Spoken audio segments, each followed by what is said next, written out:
KBLA Talk 1580. Happy holidays. Stay tuned for more details on these incredible upcoming events. KBLA Talk 1580. Your voice, your community, your power.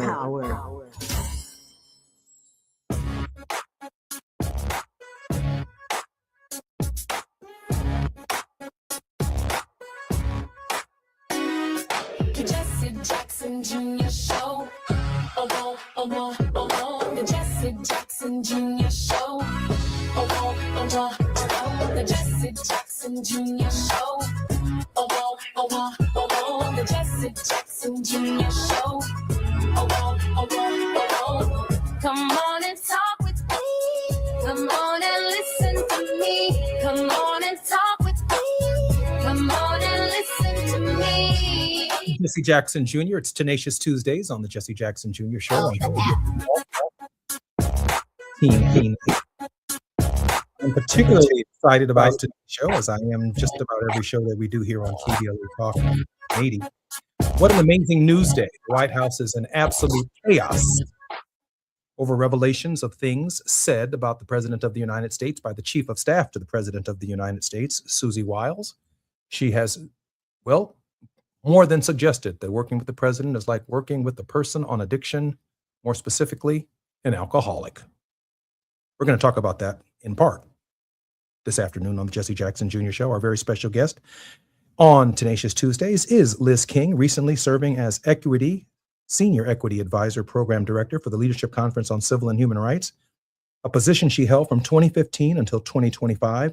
In this role, Ms. King led the organization's work to ensure that all students are fully included in welcoming schools from early childhood through post-secondary education that prepare them for college, careers, life, and the full exercise of their social, political, and economic rights. Throughout her tenure at the Leadership Conference, King coordinated the coalition's work to advance equal opportunity in education and represented the civil and human rights community's positions and perspectives on education policy topics in the media, in testimony before the U.S. Department of Education, and during the course of legislative negotiations. Liz King, welcome forward to the Jesse Jackson Jr. Show. Always great to be here, Congressman. Thank you so much for having me. It really is always a pleasure. You bring so much spirit and energy to our show, and we are extremely grateful. First and foremost, happy holidays to you. You too. It is tis the season. Tis the season. Yeah, but I don't know if it's tis the season to be jolly. I don't know about that. But it is tis the season. Let me share with our listeners a couple of things. Liz is going to be one of our regular contributors on the Jesse Jackson Jr. Show, a permanent contributor to the Jesse Jackson Jr. Show, and I'm particularly honored by that. And to Liz, with her, not only with her energy, but her capacity that is scholastically extraordinary, clear, concise, and to the point. She's made for radio. And I am excited that she has decided to lend her talents to us here at the Jesse Jackson Jr. Show. Liz, let me ask you a question. We were just a few moments ago in the green room of our show having a little chat, and you shared with me something that I'd actually never heard, but you suggested it was a perfect metaphor. You found yourself with your green thumb planting a tree in the winter in solid soil. You said it's a perfect metaphor for what's taking place in our nation and in our world. Liz King. Yeah, Congressman, it is, I got these new bare root trees that I'm really excited about. It's an oak tree, actually, and it's about 2 feet tall. And when this tree is done growing, it's going to be 40 feet tall. But here I am digging in the frozen soil, sweeping away the snow to create a hole to plant this new tree in, and had a moment of thinking, this is absurd. What am I doing? This is not a season of growing. This is a season of hibernation. This is a season of scaling back. And to me, it just felt like the perfect metaphor for the moment we are in right now, that now is, in fact, a time of planting new trees. Now is a time of reminding ourselves that that which we plant today, we will reap tomorrow, and that it will take years and years and years, whether we're thinking about young people, whether we're thinking about communities, whether we're thinking about new Americans. We are planting now for the future, even when the ground is frozen, even when there is snow covering the ground, even when all the leaves have fallen from the trees. It is always time to plant. It is always time to invest in the future. And I think in a moment that is so challenging, we watch the physical destruction of the White House. We watch the destructions of the norms, the disregarding of our Constitution and our rights. We have to remind ourselves, we have to remind each other that it is always time to plant. And that which we plant today, we will harvest tomorrow. And it just, to me, it felt like the perfect metaphor that even in the wintertime, in the deep midwinter snow, frosty wind made moan, right? Now is a time to think to the future, to think about what we do now for the brighter future we all deserve. Liz, I did some research and some study about ancient Roman history, and so much of history suggests that periods of philosophy, periods of natural thinking and even humanistic thinking tends to suffer during times of war, during times of conquest, during times of instability.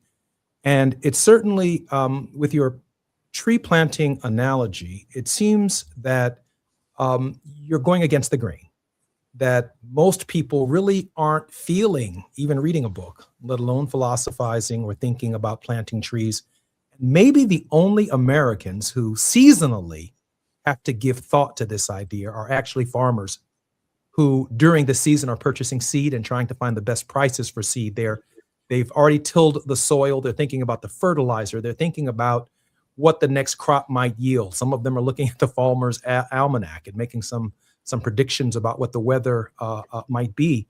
And in this moment, I'm thinking that not only are you right, but that there are millions of Americans, maybe not in the urban areas, but they too are thinking about seasons, and they are thinking about planting, and they too are thinking about growing.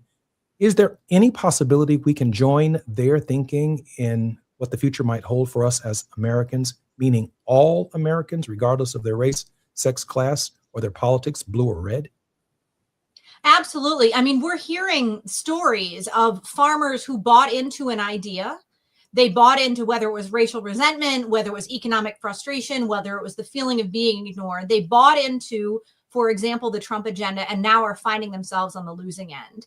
We see what's happening, the deportation of the people who pick our food so that we can all eat. We see the consequences of that. I think your point about this connectedness to the soil, the source of all food in this country and all over the world, that's where food comes from. I think there's a lot to learn about what it means to come together around that. And I think your point about, persistence, and the persistence even in times of tremendous adversity, is just always an incredibly important reminder.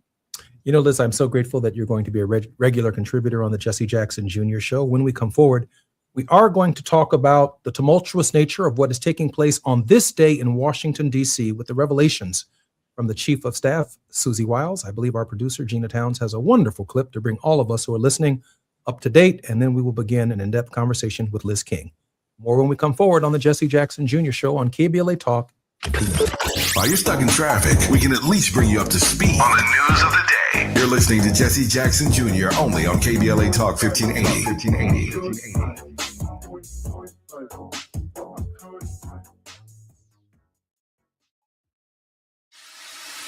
Break out the champagne. Everybody can blast.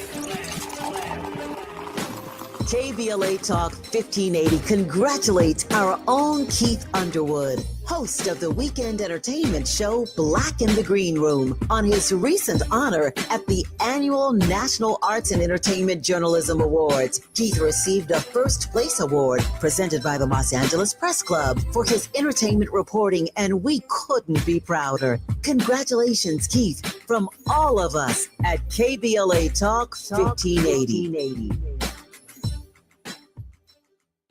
The holidays mean more travel, more shopping, more time online, and more personal info in more places that could expose you more to identity theft. But LifeLock monitors millions of data points per second.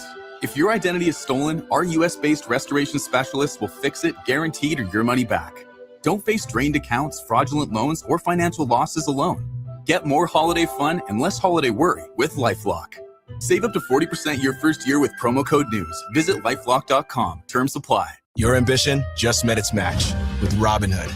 Trade stocks and ETFs, options, futures, and crypto all on one platform. Get started today at Robinhood.com/yourmoney. Your money, your move. All investments involve risk, including loss of principal. Options, futures, and crypto trading carry significant risk and may not suit all investors. Securities offered through Robinhood Financial LLC, member SIPC. Futures trading is offered by Robinhood Derivatives LLC, not FDIC or SIPC protected. Crypto offered through Robinhood Crypto LLC, NMLS ID 1702840, not FDIC or SIPC protected. Portfolio management offered by Robinhood Strategies, an SEC registered advisor.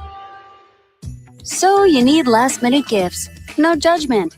Get an extra 25% off during Kohl's Friends and Family Sale and find great gifts under $20. Like something cozy, something thoughtful, something that says, you planned this all along. Yep, you're just one quick trip away from checking off the last gifts on your list. Save now at Kohl's and Kohl's.com. Select styles. Offer ends December 24th. Some exclusions apply. See store or Kohl's.com for details. I can't believe how spotless my floors look after using the Swiffer Power Mop. No more dragging around a heavy mop and messy bucket. Now I get the same deep clean without all the work. Thanks to the powerful solution and scrubbing pad of the Swiffer Power Mop, dirt and grime don't stand a chance, and I don't break a sweat. Mic drop. Mop drop. Swiffer Power Mop. Swiffer Power Mop. A smarter way to mop. Try it or your money back. Celebrate good times. Come on. KBLA Talk 1580 congratulates Malik Books on celebrating 35 years in business. It's a celebration. Malik Books proudly houses one of the largest African American and diverse children's books in the nation. This is the perfect time to pick up holiday reads, meaningful gifts, and to support literacy in our community. For 35 years, Malik Books has stood strong in the Black Book Revolution, uplifting stories that heal, inspire, and transform. One reader at a time. Change your thoughts, change your life. Books are the gift that keeps giving. From all of us at KBLA Talk 1580, congratulations to Malik Books on 35 years of culture, pride, and community. Now back to more of Jesse Jackson Jr. on KBLA Talk 1580. The Jesse Jackson Jr. Show. The Jesse Jackson Jr. Show. The Jesse Jackson Jr. Show. The Jesse Jackson Jr. Show. King Folly drops the beat. Come on and talk with me. I'm Jesse Jackson Jr. Welcome forward to the Jesse Jackson Jr. Show on KBLA Talk 1580. This is Tenacious Tuesday, and our very special contributor today. Prior to joining the Leadership Conference, Miss Liz King served as Senior Policy Associate for the Education at the Children's Defense Fund, where she focused on school discipline reform and school funding equity. King's policy and advocacy career began as Legislative Director for Congressman Shaka Fatah, whom I had the privilege of serving with, where she advised and represented the congressman on education, healthcare, women, children, and family policies. King's education career began as a middle school teacher in South Philadelphia, and she holds a BA in government and religion from Wesleyan University and an MS in elementary education from St. Joseph's University. Liz, welcome forward to the Jesse Jackson Jr. Show. Thank you so much, Congressman. Always great. Always a great time. Gina has a clip for us on the tumultuous nature of the Chief of Staff of the President of the United States, Susie Wiles. This just in, a revealing new interview with really the most powerful person in President Trump's White House beyond him, Chief of Staff Susie Wiles, commenting and going there on a wide range of topics, it seems, with Vanity Fair in a new series of interviews, from the handling of the Epstein investigation to her assessment of the big names on Donald Trump's team. Let's get to CNN's Elena Treen, who is at the White House. There seems to be a lot in there, Elena. What is your big takeaway? I mean, look, I've covered the president, and I've also covered Susie Wiles for years now, Kate, and this is one of the most candid interviews and stories that she's offered really from the entire time I've done that. This is incredibly candid, some of the things that she was admitting, because I will tell you too, Wiles is someone who often likes to operate kind of in the shadows and quietly. She doesn't like to draw attention to herself, and that's why I think some of what people are waking up and reading this morning is so stunning to hear about. But let me get into some of the main things that I found very notable from what Chris Whipple, who works with Vanity Fair, detailed from their conversations. One is that Wiles referred to President Trump as someone having a, quote, alcoholic personality. She also talked a lot about the vice president, J.D. Vance, someone who I should note, had this conversion that Whipple noted as well from never Trumper to a MAGA acolyte. Susie Wiles essentially said that change, that conversion has been, quote, sort of political. And she said the vice president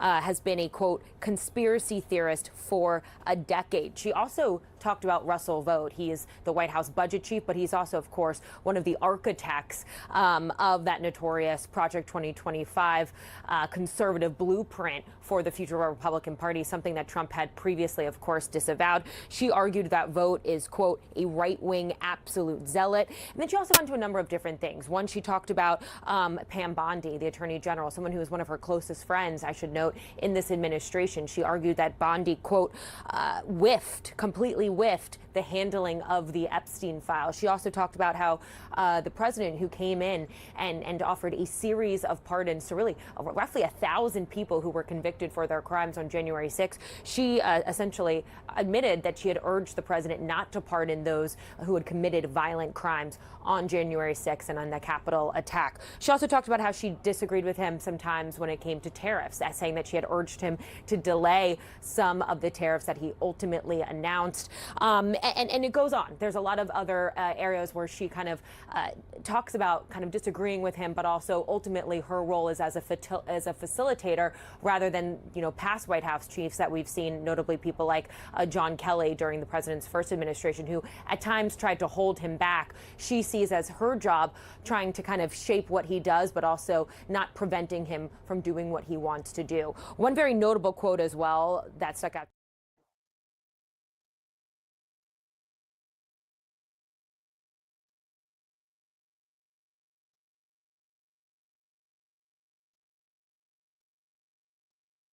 Liz, in this moment, I'm saying to myself, there is someone in the White House who is trying to offer the president some advice that is either absolutely being rejected or isolated.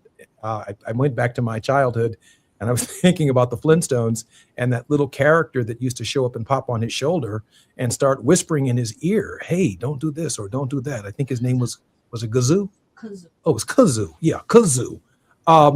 Liz, how much longer does Susie Wiles have left after this interview? I mean, look, I see this a different way. I see this as an effort to create plausible deniability for some of the most shameful actions of this administration. We saw this in the first Trump administration, where you would see officials plant stories about, well, I told him not to. And it's, so much of what I've been thinking about is Hannah Arendt's book, Eichmann in Jerusalem.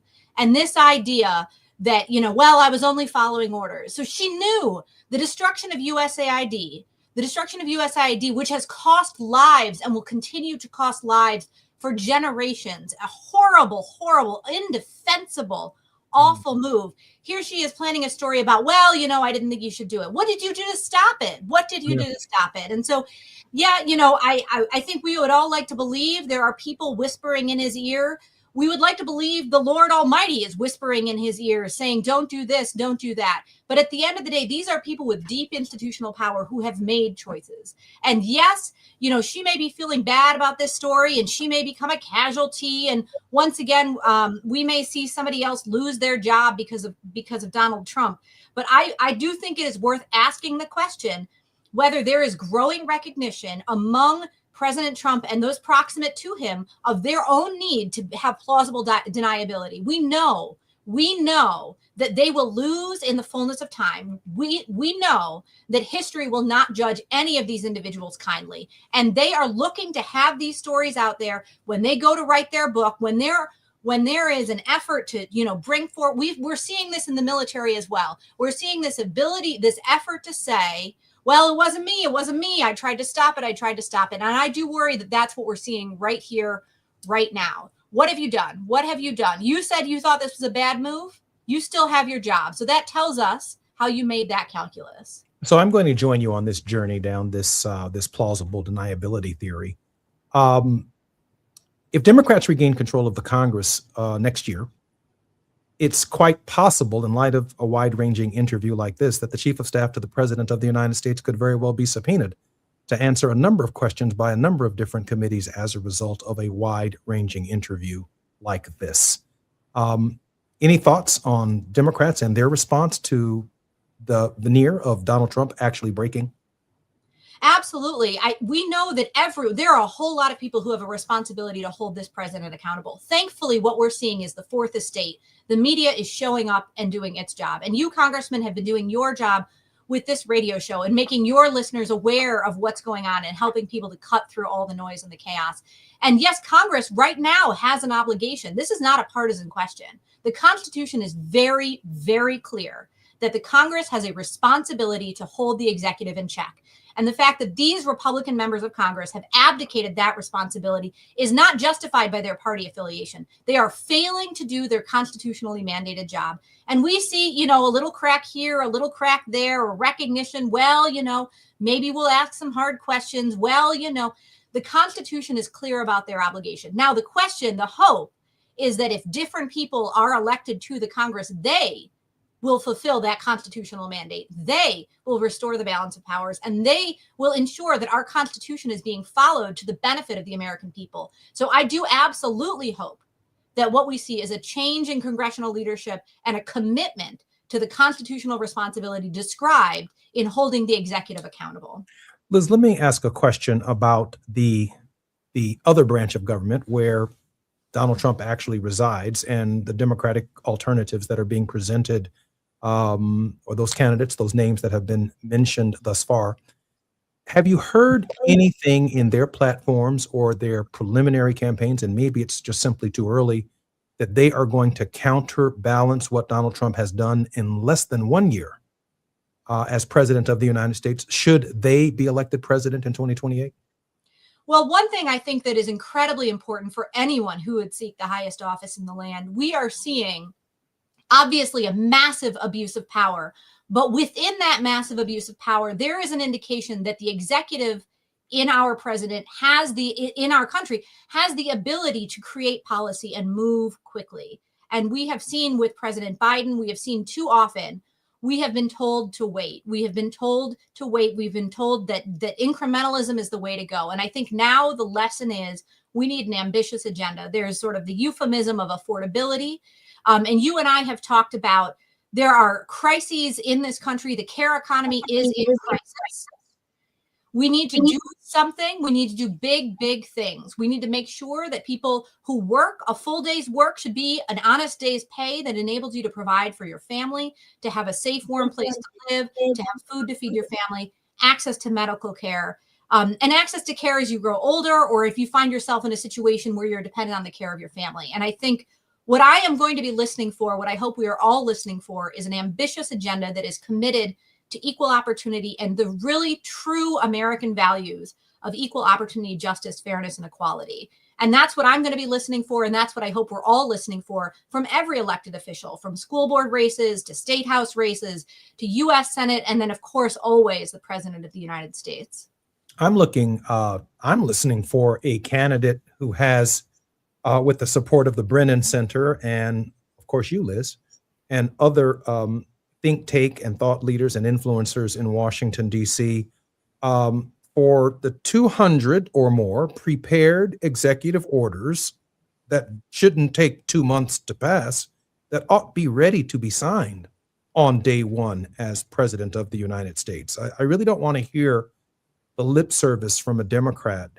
We've seen, to what you've suggested, that the executive has a tremendous amount of power that we, the American people, have never known that they had the capacity to use. The court has clearly opened up that avenue. But it seems to me that the next chief executive has the power to wield the pardon power in a way that this president wielded it negatively.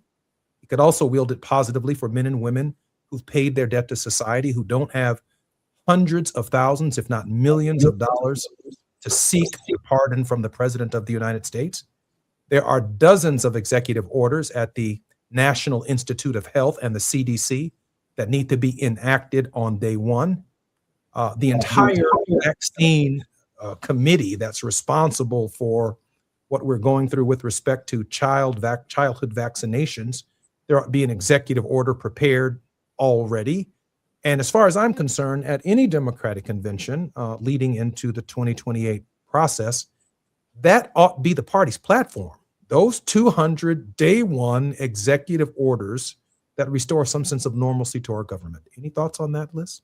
Absolutely. I want to see executive actions. I want to see legislative action. I want to see regulatory action. I want an ambitious agenda. We as a country are so much greater than this moment, and we have survived, we have thrived in great moments before, and it's time to come back to that. It's time to come back to those moments in which we have seen meaningful economic reform, in which we have seen the true expansion of rights and opportunities. And I think none of us can accept anything less of the next president than a true, authentic, ambitious commitment to equal opportunity and a thriving agenda for everyone in this country. Liz, let me ask you this question. We have about 2 minutes before we come forward, maybe just a little bit less. It also seems that the restoration of federal workers to their posts and the dismissal of these hacks at every level of the government who took office with Donald Trump when he was inaugurated as President of the United States, that their removal, particularly those who believe in an ideological bend that supports Donald Trump's movement towards, I'm just going to be candid, white supremacy, ought to be something we're ready to fight on day one in a new administration. Fire them. Get them out of there. Absolutely. Now we need a return to the honor and the dignity of public service. Absolutely. We need a return to science. We need a return to an inclusive process that allows for the American people to have the opportunity to participate and be heard. Absolutely. We need significant reform, and none of us are going to wait. It's Tenacious Tuesdays on the Jesse Jackson Jr. Show. My very special guest is one of our newest contributors. The mind of Liz King on Tenacious Tuesdays is what you're listening to. More when we come forward on KBLA Talk 1580. Thank you, Liz. See you in just a moment. The biggest names, the best conversations. You're riding with Jesse Jackson Jr. on KBLA Talk 1580.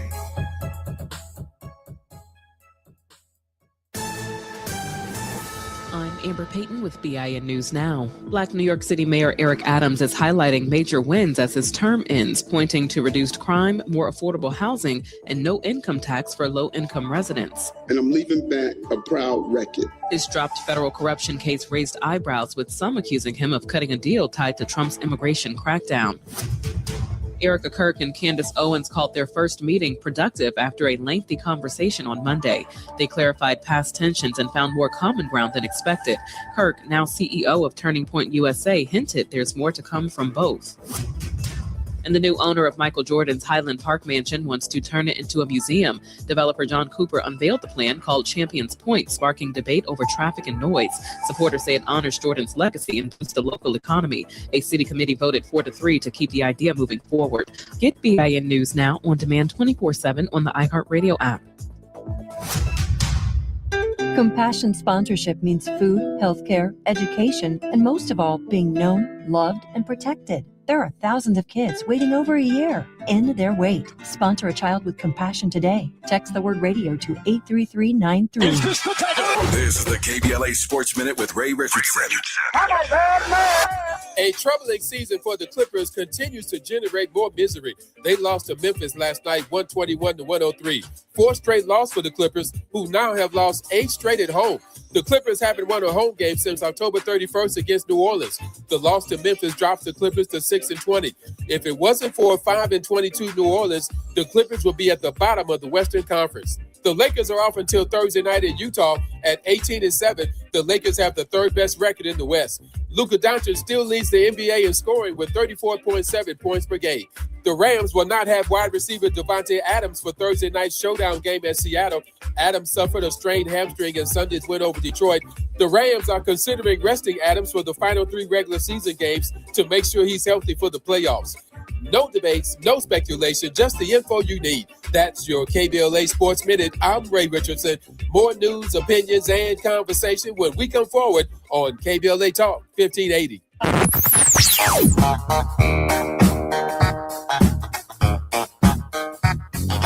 This is KBLA Talk 1580. Talk radio. That's music to your ears. We're unapologetically progressive. KBLA Talk 1580.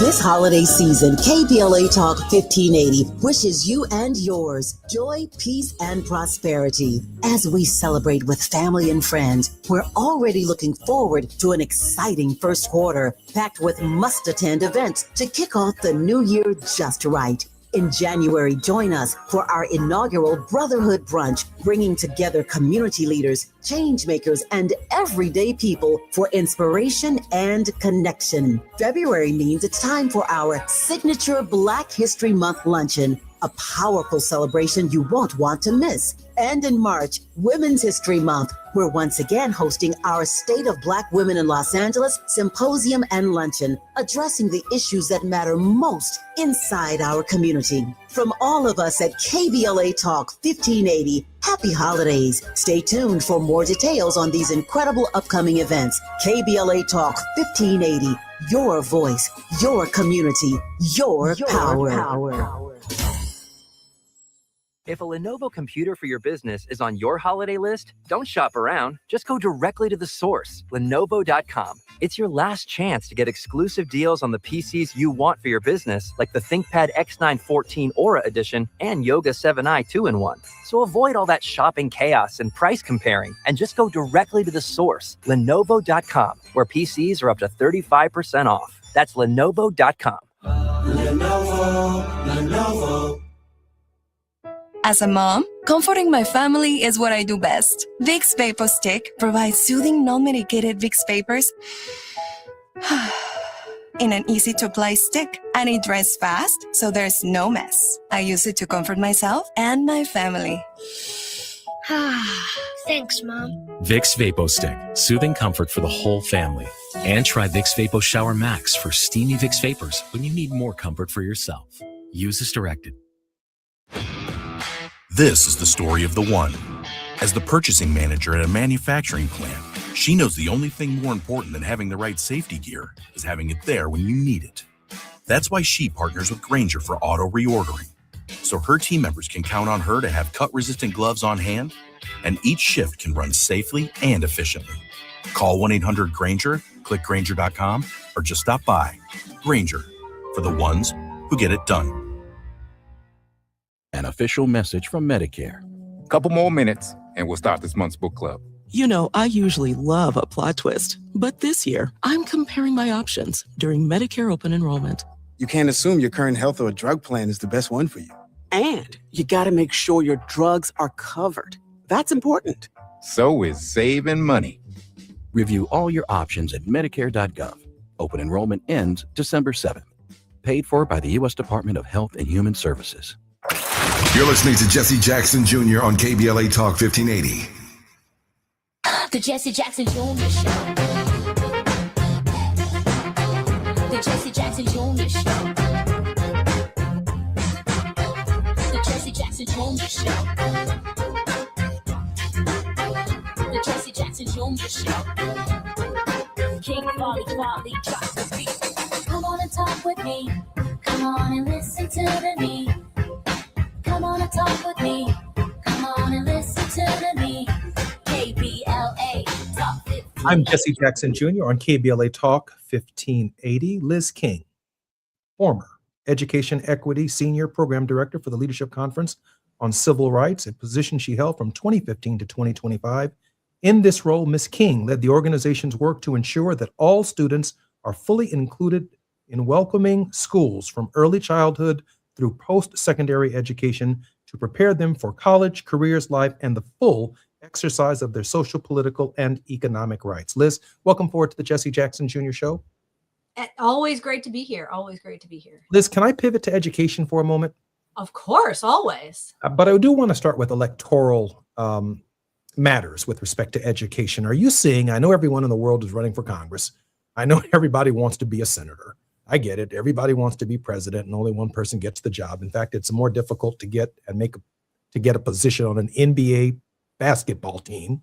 It's easier to be president of the United States to become a professional basketball player or even a professional football player. That the odds that you beat a few Democrats and then beat a few Republicans and then have a contest between two people to become president of the United States, it's actually more likely that you'll become president of the United States than to be the successor to Michael Jordan. There's just no doubt about that. My question is, with all of this activity taking place at the top, Liz, do we see this same kind of activity taking place at the school board level, at the local political level, where the thoughts, the minds, the activities of our children do matter in 2026 as well? I mean, first of all, everyone should run for something. So I think that is something I want all your listeners to hear, that if they've ever thought about it, now is the time. It is a moment. It is the need to restore democracy. And I know you're going to be talking with Barbara Arnwine, who's going to be delivering the same message about the state of our democracy. So yes, we can never have enough candidates for office, but I think you're absolutely right that we need to be thinking about all of these offices and the ways in which they shape our lives. I think a lot of us were caught by surprise when there was a organized, well-funded school board takeover a few years ago, when there was an effort to politicize and weaponize school boards, to spread ignorance, to restrict access to knowledge and learning, and to reinforce a bigoted agenda in local communities. But we have seen a refutation of that agenda. We have seen that school boards in the most recent round of elections, a lot of them return to normalcy. They return to a focus on things like, student achievement and the social and emotional well-being of children in schools, and the need to help our children learn how to work together and work across lines of difference. So I think we are seeing some enthusiasm at the school board level. I hope we will see more. I hope we will see more and more candidates. I think we're hearing a lot about the need for a generational change in leadership. And it's a great, school board is a great opportunity, a great chance to learn about what's going on in the community, and really contribute to the minds, the development of minds in your own neighborhood. And so I think we will, and I hope we will see more people considering school board races, county council races, and all of these different elected positions that we know really set the foundation for the political environment in which the president is elected. Liz, I in this moment, as I'm listening to you, I'm thinking about the world that changed after Brown versus the Board of Education. I'm thinking that it wasn't, even though it was largely celebrated, the desegregation of schools because of the historical treatment of African Americans, but it also led to the Americans with Disabilities Act. It led to a number of other critical pieces of legislation that profoundly impacted the education environment in K through 12, 12 through 16, 16 through 20, every level of the education process. It wasn't just good for African Americans and women who were attending these institutions for the first time. Ultimately, it became good for America. We learned how to play sports together. We learned how to work together. We went to dinner together. We shared experiences together. We grew as a nation in ways that we didn't when we were separate and apart. Is there any sense that the future holds a return to that level of normalcy? I mean, first of all, the cat is out of the bag. I think we are in a really difficult moment, but let's remember that those doors have been swung open, and they may try to close those doors. They may try and shut off that opportunity. But there is, now that we know what is possible, I think we are still seeing and reaping the benefits. There is no possible way that the United States would have experienced the economic growth it did if it had continued to be so committed to segregation. Racial segregation is a losing economic proposition. And I think, what we're seeing right now is an anti-merit agenda. It is an effort to restrict the number of people who are competing for college and university spots, for boardroom roles. And I think that what we're seeing is an effort to drag us back to a time where only a certain number of people had access, where only a certain number of people were able to bring their skills and talents to bear. So I think it is a very dangerous moment. It is a dangerous moment for our democracy, but I am optimistic that the benefits that we as a nation, that we as individuals and communities saw after the Brown decision, and then all of the follow-on laws, the Civil Rights Act of 1964 and the way that it prohibited discrimination on the basis of race, color, national origin, and sex in employment, and then all of the other laws that you referenced. I think we have seen the transformative benefit. We have seen the benefit, what it means when our science labs have scientists from all backgrounds, what it means when our boardrooms have executives from all backgrounds, what it means when our colleges and universities are led by individuals from all background. And there's an effort to shut that door. There's an effort to foreclose those opportunities. But I feel optimistic that we have learned the benefit of this, and we will not forget that lesson. Liz, this is questionnaire season for candidates for public office, particularly for Congress of the United States.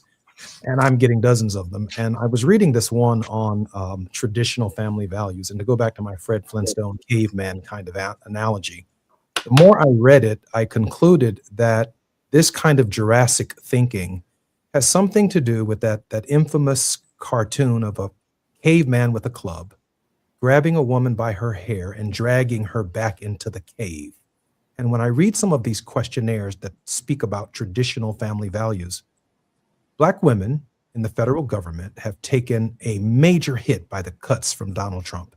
But women generally across the country, whether they are Black, white, brown, yellow, are being told to return home and away from pursuing the careers that we fought for everyone to be able to achieve equal opportunity. Are you sensing what I'm saying to be true? And shouldn't Democrats be stronger on the question of women and their rights going forward? Absolutely. I mean, a whole lot of what is happening right now is that these white men are tired of competing with these excellent Black women. They just cannot handle it. They cannot compete on their own merit. And so what they're trying to do is close the door so they don't even have to deal with that anymore. They don't even have to deal with the fact that they are not remotely qualified for the roles they seek to hold. I think that's what we're seeing in these attacks on diversity, equity, inclusion, and accessibility is an effort to limit who is involved in the competition, which ideas have merit, and who has the opportunity to compete for these roles. I think you're absolutely right to invoke the attack on the federal workforce. We know that our non-discrimination laws have been more effectively enforced in the federal workforce, and that is why the federal workforce is as diverse as it is, because we have never been able to match in the private sector the level of compliance with non-discrimination. And so that has meant that federal employment was more available because of meaningful compliance with non-discrimination law. And so an attack on the federal workforce is intentionally, disproportionately an attack on Black office holders of all, Black scientists and Black bureaucrats and Black secretaries and everybody who makes up our federal government and makes our federal government run. But I think your point, men in general, I think too many men are uninterested in competing with too many women as a general matter. They want there to be fewer applicants for jobs. They want there to be fewer applicants for college. They just don't want to have to compete against women. And I think It is incredibly concerning the ways in which we are seeing these efforts to curtail women's voice, to curtail women's political power, and to curtail bodily autonomy. But we know that that has never, those efforts to limit rights and opportunities have never, you attack one group and it always ends up splashing back on you. And so absolutely very concerning what we're seeing in the effort to limit women and their opportunities in our economy. It's Tenacious Tuesdays on the Jesse Jackson Jr. Show. When we come forward, Liz King, I hope she'll share with us her thoughts on the unemployment numbers that were recently released. The country, the economy is in deep trouble, and her thoughts on a new priority, a new budget going forward when Democrats regain control. I'm Jesse Jackson Jr., listening to the Jesse Jackson Jr. Show on KBLA Talk 1580. More with Liz King. Are you stuck in traffic? We can at least bring you up to speed on the news of the day. You're listening to Jesse Jackson Jr. only on KBLA Talk 1580.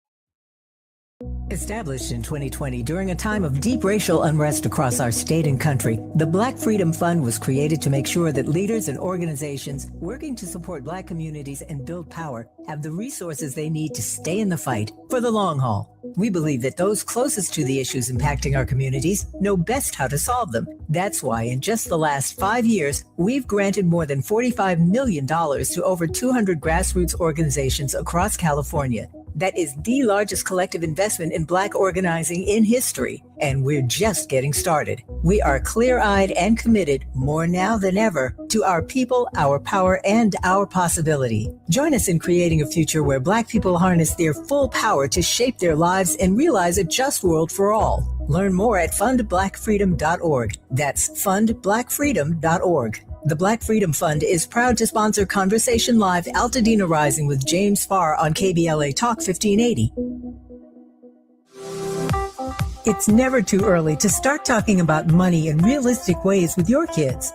JP Morgan Chase navigates how to educate your kids now about creating long-lasting, healthy money habits. Whether your kids are in elementary school, high school, or college, now is a great time to start a conversation about ways to create healthy money habits as they grow, ultimately benefiting their financial future. Talking about money in a realistic way to support your kids' lifestyle and dreams, your first banking account geared towards high school or college. It's never too early. Explaining the basics, what you earn and what you spend, building financial confidence starts with getting organized. Learning and practicing vital money skills now will stay with them for life. Tools they will have to stay on top of their finances and achieve their goals. This segment is sponsored by JP Morgan Chase. My mom has decided to learn to paint, and she's good. My dad's now into creative cuisine, and I've already put on 6 pounds. Learning new things comes with age. My mom, she started forgetting my name and what we're talking about.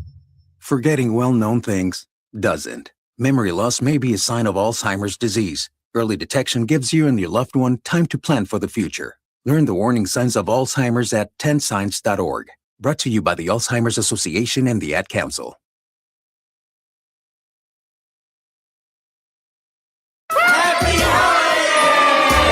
This holiday season, KBLA Talk 1580 wishes you and yours joy, peace, and prosperity. As we celebrate with family and friends, we're already looking forward to an exciting first quarter, packed with must-attend events to kick off the new year just right.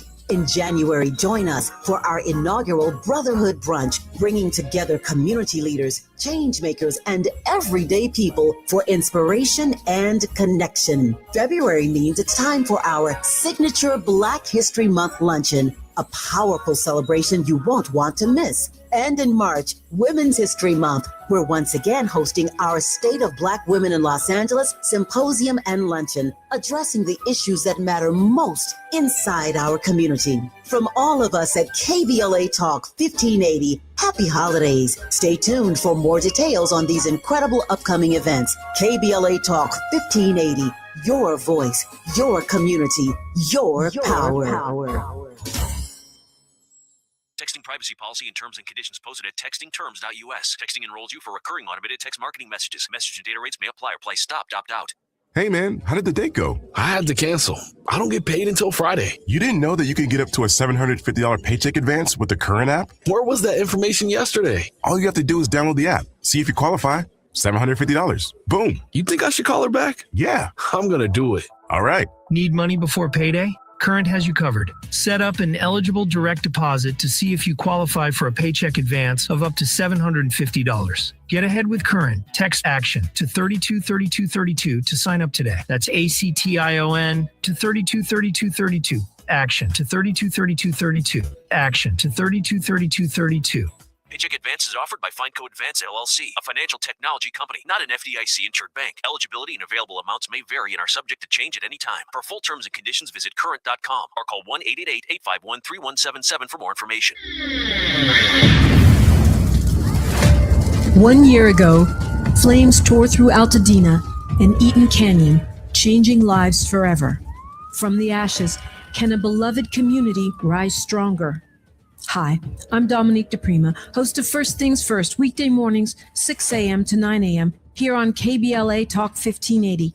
And I'm inviting you to join us on Wednesday, January 7th, as we broadcast live from Perry's Joint on the 1-year anniversary of this horrific and devastating fire. We're remembering those we lost, celebrating the heroes and sheroes who answered the call, and honoring the resilience of neighbors who are determined to rebuild together. I've been a strong Black woman a long time, and I can't just break down now. Hear the stories of survival, the voices of recovery, the spirit of community that the fire couldn't destroy, and yes, the angst of those who still do not know where they go from here. Yeah, where am I gonna go? At KBLA Talk 1580, we don't just cover the story, we're part of this community. And we've done our level best to hold those responsible for this fire accountable.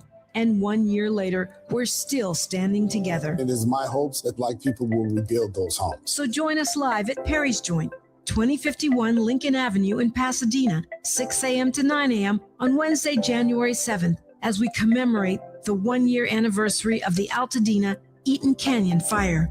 Because some stories demand to be remembered. This too shall pass.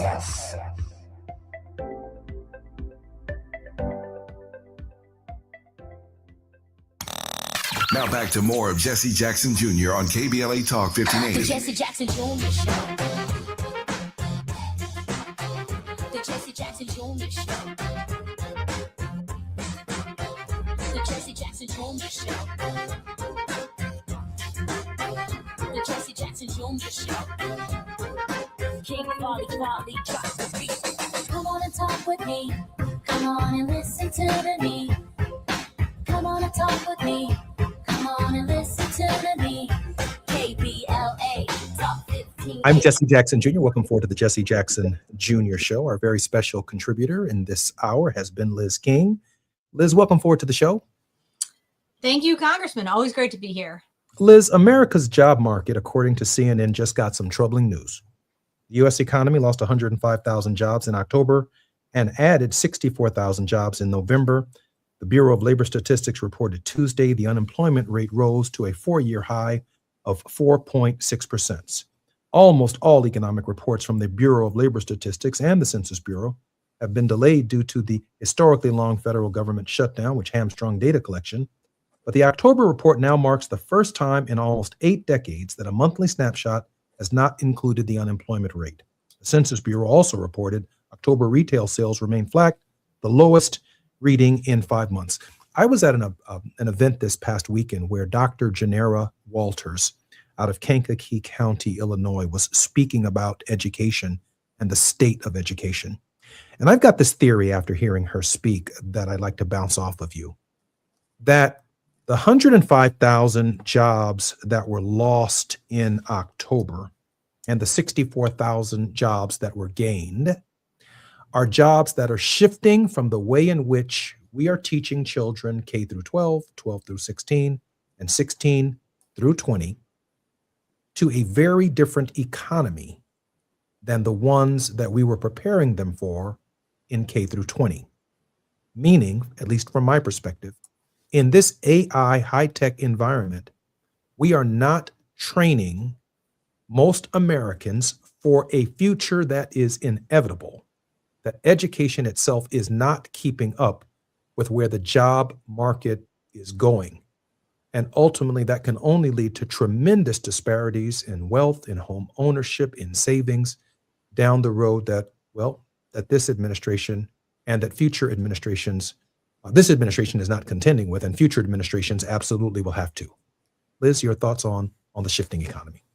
Absolutely. I mean, the short-sightedness of so many of our policies. I think one big frustration I have about the jobs data we've seen today, we have not yet seen the analysis I think we need to see, which is the true cost of the agenda of bigotry and discrimination we have seen. We know that bigotry and discrimination are bad for the economy. And I think that is one of the analyses that I'm hoping to see. We know, for example, that there have been massive cuts to programs that provide economic opportunity for disadvantaged farmers, for disadvantaged small businesses. These are the drivers of our economy. These are the employers. And so I hope we see more of that analysis. But I think you're absolutely right that we need an education agenda that is about keeping current, expanding opportunity. We need to make sure that not only do children have the foundational skills of reading and math, but they are positioned to lead in the economy of the future. And, we're seeing with the student loan crisis, we're seeing with this federal policy agenda that it's about closing doors and limiting opportunity is going to exacerbate these inequalities, exacerbate these problems.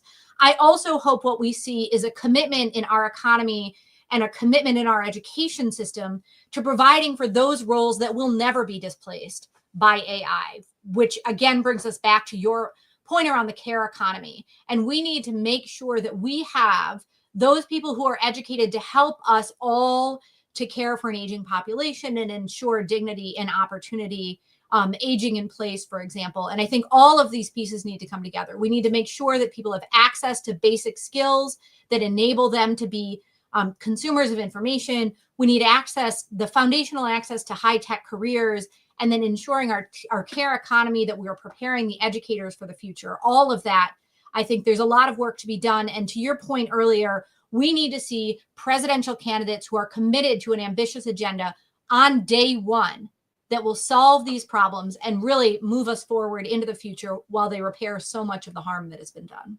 There is a huge bubble of Americans that are passing through our system as we speak, who are going to change the trajectory of each of our lives. We may have the best of plans as college students, as lawyers, as doctors, as professional people, and then our parents are going to age.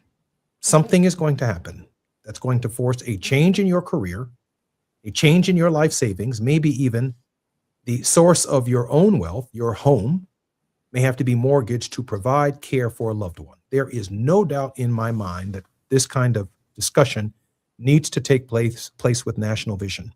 With that said, Liz, I do want to ask you for a word of hope. I'm so excited that you're with us. My prayers are that you're with us for a very, very long time. Liz King, a word of hope to the top of the hour. Even when the ground is frozen, when we plant new trees, we trust that they will grow and they will offer nourishment and shade and care for decades and decades and generations to come. So it is always worth it to plant trees in the frozen soil.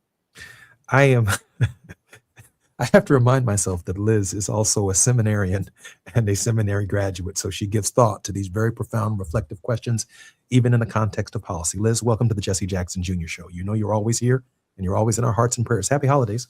I'll see you soon. Thank you, Congressman. Look forward to it. I'm Jesse Jackson Jr., listening to the Jesse Jackson Jr. Show on KBLA Talk 1580. It's Tenacious Tuesdays. And when we come forward, it gets even more tenacious with attorney Barbara Arnwine when we come forward. Thank you, Liz.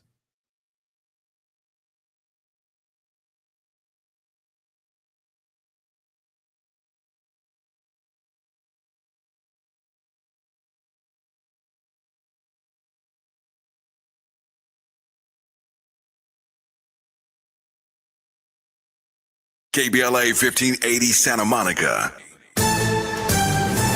I'm Amber Payton with BIN News Now. Black New York City Mayor Eric Adams is highlighting major wins as his term ends, pointing to reduced crime, more affordable housing, and no income tax for low-income residents. And I'm leaving back a proud record. His dropped federal corruption case raised eyebrows, with some accusing him of cutting a deal tied to Trump's immigration crackdown. Erica Kirk and Candace Owens called their first meeting productive after a lengthy conversation on Monday. They clarified past tensions and found more common ground than expected. Kirk, now CEO of Turning Point USA, hinted there's more to come from both. And the new owner of Michael Jordan's Highland Park mansion wants to turn it into a museum. Developer John Cooper unveiled the plan called Champions Point, sparking debate over traffic and noise. Supporters say it honors Jordan's legacy and boosts the local economy. A city committee voted 4-3 to keep the idea moving forward. Get BIN News now on demand 24/7 on the iHeartRadio app. Compassion sponsorship means food, healthcare, education, and most of all, being known, loved, and protected. There are thousands of kids waiting over a year. End their wait. Sponsor a child with compassion today. Text the word radio to 83393. This is the KBLA Sports Minute with Ray Richardson. A troubling season for the Clippers continues to generate more misery. They lost to Memphis last night, 121-103. 4 straight losses for the Clippers, who now have lost 8 straight at home. The Clippers haven't won a home game since October 31st against New Orleans. The loss to Memphis drops the Clippers to 6-20. If it wasn't for 5-22 New Orleans, the Clippers would be at the bottom of the Western Conference. The Lakers are off until Thursday night in Utah at 18-7. The Lakers have the 3rd best record in the West. Luka Doncic still leads the NBA in scoring with 34.7 points per game. The Rams will not have wide receiver Devontae Adams for Thursday night's showdown game at Seattle. Adams suffered a strained hamstring in Sunday's win over Detroit. The Rams are considering resting Adams for the final 3 regular season games to make sure he's healthy for the playoffs. No debates, no speculation, just the info you need. That's your KBLA Sports Minute. I'm Ray Richardson. More news, opinions, and conversation when we come forward on KBLA Talk 1580.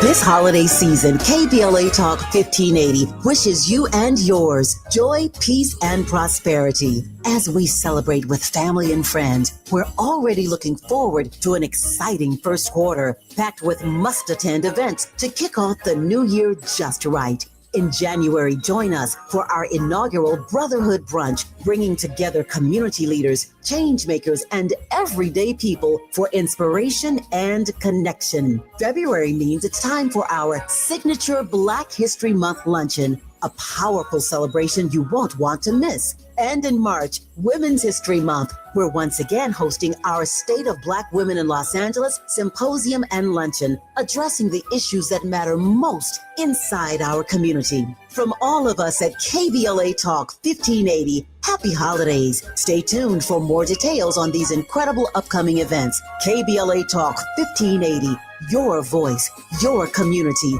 your power.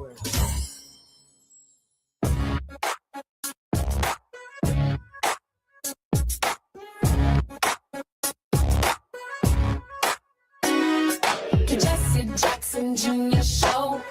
Oh, oh, oh, oh, oh. The Jesse Jackson Jr. Show. Oh, oh, oh, oh. The Jesse Jackson Jr. Show. Oh, oh, oh, oh, oh. The Jesse Jackson Jr. Show. Oh, oh, oh, oh. Come on and talk with me. Come on and listen to me. Come on and talk with me. Come on and listen to me. KBLA. Talk 1580. Download the app. It's Tuesday, Tenacious Tuesday on the Jesse Jackson Jr. Show, where we have Liz King in the first hour, and in the second hour, none other than attorney Barbara Arnwine, president and founder of the Transformative Justice Coalition, and is internationally renowned for contributions on critical justice issues, including the passage of the landmark Civil Rights Act of 1991 and the 2006 reauthorization of provisions of the Voting Rights Act. Currently, she also serves as co-chair and facilitator of the National Commission for Voter Justice, the Millennial Votes Matters convenings, and the Voting Rights Act Alliance. She was the head of the Lawyers Committee for Civil Rights under Law from February 1989 until June 2015 and holds the honorific title of President Emeritus. Attorney Barbara Arnwine, welcome forward to our show. It is so good to be here. How are you? Missing you, Barbara. Let me just share with you in this moment. I'm thinking that Dr. King left us with a question. Where do we go from here? Chaos or community? And every day it's like chaos or confusion. from the Trump administration. Barbara, help us get back to community. To get to community, it is true that this period that we're going through is turbulent, it's chaotic, but it's deliberate, everybody. That's what I want everyone to understand. I've been reading this awesome book. In fact, I'm so enthralled by it that I'm going to actually do a book club on it. And this is Without Precedents. It is how Chief Justice Roberts and his accomplices rewrote the Constitution and dismantled our rights. What it lays out is that everything we're seeing, as chaotic and crazy looking as it is an agenda. It's a deliberate agenda. Did you have any idea? Because I didn't know. I mean, it's not a new agenda, folks. It goes just like Project 2025. It goes all the way back to the Reagan era. But that's not really how far back it goes. It goes really all the way back to the Confederacy. And this is all part of that neo-Confederacy movement, but also is part of, some of its, Nazi fascism, influence from the 30s. And I want people to be very clear that it is not accidental. It may look like there's accidents happening. It may look chaotic, but that's what their efforts for change look like. They are actually, despite everything happening, they are succeeding with this agenda. And this court, this Roberts Court, has opened the doorways. And folks, if we're talking about the court this week, get ready for next week. Because we're looking for any day now for this court to issue the Calais decision. Everybody's on alert. It is expected this week. And everybody's on alert. Everybody's trying to get ready for it. And what do they always do, Jesse? Come on, what do they always do? When do they release their worst opinions? In the dead of night, I think, or holidays. Yeah. Summer recesses. Just in time to get out of town. You got it. You got it. They know what they doing is wrong, so they go hiding. And they know where they can't be held accountable, where nobody's going to drag them up before Congress or anything else and try to make them account for themselves. Barbara, they always do this. Barbara, let me ask you a quick question. We have about 2 minutes before we come forward. Yes. What is the best case scenario that we can get out of Calais, and what is the worst case? Ooh. And if we have to wait till after we come forward, we can go down that road. We've got 3 minutes, Gina's telling me right now. Yes. The worst case scenario is that they really severely restrict the Voting Rights Act, and that they say that majority minority districts are unconstitutional. That's the worst case.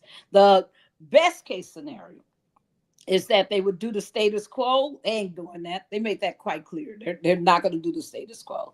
The other best case scenario is that they do some kind of, tinkering around the edges of the Anderson case from last year, the South Carolina case. That would be kind of like a little bit better, but not good. And that they build in all this kind of deference to the good faith of the existing state legislators. That'll be the day. Right. That'll be the day. But that's what they're going to talk about. And they're going to try to revive the Mobile versus Bolden case. They're going to try to undo the jingle principles. And they're going to try to come up with an intent standard. Something that looks so close to intent. It looks like it, quacks like it, walks like it. That's what we should expect. That's what they're up to. The short and skinny is the plaintiffs would have to prove that the legislature at the state level intended to racially discriminate. That's where they want to go back to. Remember, that was the Bolden standard, and Congress overturned it. But the Jingles, after the Thornburg versus Jingles case, Congress adopted those as what's called the Senate factors. They took the Jingles factors and made them the Senate factors, and said that you do not have to prove intent in order to attack a racial gerrymander. But I think they're going to try to get back to as close to Bolden as they can. Barbara, we have just a few seconds before we come forward. Does that mean then that state legislatures could reconsider the drawing of congressional districts? That's what they are hoping for. There's a new report out, everybody, from and I'll show it at the when we come back. There's a major report out from Black Voters Matters. If you haven't seen it, it is a shockingly strong report, and it talks about how 119 current Black seats in state legislatures, not just Congress, but state legislatures, will be affected by this Calais decision. I'm Jesse Jackson Jr., listening to the Jesse Jackson Jr. Show. It's all business today on our show with Tenacious Tuesdays on the Grind with Barbara Arnwine. More when we come forward on KBLA Talk 1580. It's afternoon drive time with Jesse Jackson Jr. Only on KBLA Talk 1580. I got the champagne. Everybody get a glass. KBLA Talk 1580 congratulates our own Keith Underwood, host of the weekend entertainment show Black in the Green Room, on his recent honor at the annual National Arts and Entertainment Journalism Awards. Keith received a first place award presented by the Los Angeles Press Club for his entertainment reporting, and we couldn't be prouder. Congratulations, Keith, from all of us at KBLA Talk 1580. I can't believe how spotless my floors look after using the Swiffer Power Mop. No more dragging around a heavy mop and messy bucket. Now I get the same deep clean without all the work.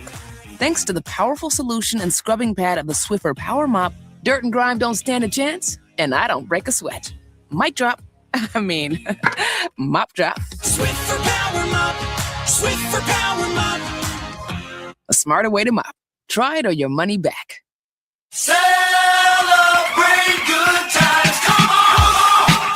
KBLA Talk 1580 congratulates Malik Books on celebrating 35 years in business. It's a celebration. Malik Books proudly houses one of the largest African American and diverse children's books in the nation. This is the perfect time to pick up holiday reads, meaningful gifts, and to support literacy in our community. For 35 years, Malik Books has stood strong in the Black Book Revolution, uplifting stories that heal, inspire, and transform. One reader at a time. Change your thoughts, change your life. Books are the gift that keeps giving. From all of us at KBLA Talk 1580, congratulations to Malik Books on 35 years of culture, pride, and community. The holidays mean more travel, more shopping, more time online, and more personal info in more places that could expose you more to identity theft. But LifeLock monitors millions of data points per second. If your identity is stolen, our US-based restoration specialists will fix it, guaranteed, or your money back. Don't face drained accounts, fraudulent loans, or financial losses alone. Get more holiday fun and less holiday worry with LifeLock. Save up to 40% your first year with promo code NEWS. Visit LifeLock.com. Terms apply. Your ambition just met its match with Robinhood. Trade stocks and ETFs, options, futures, and crypto all on one platform. Get started today at Robinhood.com/yourmoney. Your money, your move. All investments involve risk, including loss of principal. Options, futures, and crypto trading carry significant risk and may not suit all investors. Securities offered through Robinhood Financial LLC, member SIPC. Futures trading is offered by Robinhood Derivatives LLC, not FDIC or SIPC protected. Crypto offered through Robinhood Crypto LLC, NMLS ID 1702840, not FDIC or SIPC protected. Portfolio management offered by Robinhood Strategies, an SEC registered advisor. Now back to more of Jesse Jackson Jr. on KBLA Talk 1580. The Jesse Jackson Jr. Show. The Jesse Jackson Jr. Show. The Jesse Jackson Jr. Show. The Jesse Jackson Jr. Show. King Volley, drop the beat. Come on and talk with me. Come on and listen to me. Come on and talk with me. Come on and listen to me. KBLA Talk 1580. Download the app. I'm Jesse Jackson Jr. Welcome forward to the Jesse Jackson Jr. Show. It's Tenacious Tuesdays, where we are always on the grind with Barbara Arnwine. She is the president of the Transformative Justice Coalition. Barbara, welcome forward to the show. Thank you for having me. It's a pleasure to be here. There's just so much going on, so much to talk about. I just got to tell you, I'm honored to be on your show. But just before we get to that long list of things, yeah, my show. That's right. CEO counting down and doing all this other stuff.